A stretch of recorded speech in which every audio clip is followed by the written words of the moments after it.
നമസ്കാരം. നമ്മെയെല്ലാം ഏറെ ഞെട്ടിപ്പിച്ചൊരു സംഭവമാണ് കർണാടകയിൽ നടന്നത്. കർണാടക ഹാസനിൽ ഗണേശ വിഗ്രഹ നിമജ്ജന ഘോഷയാത്രയിലേക്ക് ട്രക്ക് പാഞ്ഞുകയറിയുണ്ടായ അപകടത്തിൽ 8 പേർക്ക് ദാരുണാന്ത്യം സംഭവിച്ചിരിക്കുന്നു. 20 പേർക്കാണ് പരിക്കു പറ്റിയിരിക്കുന്നത്. ട്രക്ക് ഡ്രൈവറെ പോലീസ് ഇപ്പോൾ കസ്റ്റഡിയിലും എടുത്തിട്ടുണ്ട്. ഗണേശ ചതുർത്ഥി ആഘോഷങ്ങളുടെ അവസാന ദിവസം രാത്രി 8:45ഓടെയാണ് മൊസാല ഹസഹള്ളി ഗ്രാമത്തിൽ ഈ നടുക്കിയ സംഭവം നടന്നത്. മരിച്ചവരിൽ ഭൂരിഭാഗവും ആൺകുട്ടികളുമാണ്.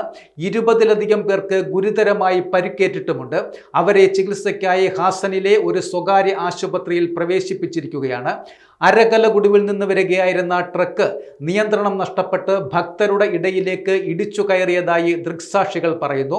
ലോറിയുടെ ചക്രത്തിൽ കുടുങ്ങി 4 പേർ സംഭവ സ്ഥലത്ത് വെച്ച് തന്നെ ദാരുണമായി മരണപ്പെട്ടു. ഗ്രാമവാസികൾ പറയുന്നു. ഔദ്യോഗിക പ്രസ്താവനയ്ക്കായി കാത്തിരിക്കുകയാണ്. അപകടത്തിൽ അതീവ ദുഃഖം പ്രകടിപ്പിച്ചുകൊണ്ട് കേന്ദ്ര ഖനവ്യവസായ മന്ത്രി HD കുമാരസ്വാമി രംഗത്ത് വരികയും ചെയ്തു. ഹാസൻ താലൂക്കിലെ മൊസാലെ ഹൊസഹള്ളിയിൽ ഗണപതി നിമജ്ജന ഘോഷയാത്രയ്ക്കിടെയുണ്ടായ ഒരു ഭയാനകമായ അപകടത്തിൽ നിരവധി പേരാണ് മരണപ്പെട്ടത്. 20ലധികം പേർക്ക് ഗുരുതരമായി പരിക്കേൽക്കുകയും ചെയ്തിട്ടുണ്ട്. വാർത്ത കേട്ടപ്പോൾ താൻ ഞെട്ടിപ്പോയി എന്നാണ് അദ്ദേഹം പറഞ്ഞത്. ഗണപതി ഘോഷയാത്രയിൽ പങ്കെടുത്തവരുടെ മുകളിലൂടെ ഒരു ട്രക്ക് ഇടിച്ചു കയറി ഭക്തർക്ക് ജീവൻ നഷ്ടപ്പെട്ടതിൽ ഞാൻ അതീവ ദുഃഖിതനുമാണ്. ഇത് വളരെ ദാരുണമായ ഒരു സംഭവമാണ്. പരിക്കേറ്റ എല്ലാവരും വേഗം സുഖം പ്രാപിക്കട്ടെ എന്നും അദ്ദേഹം പ്രാർത്ഥിച്ചു.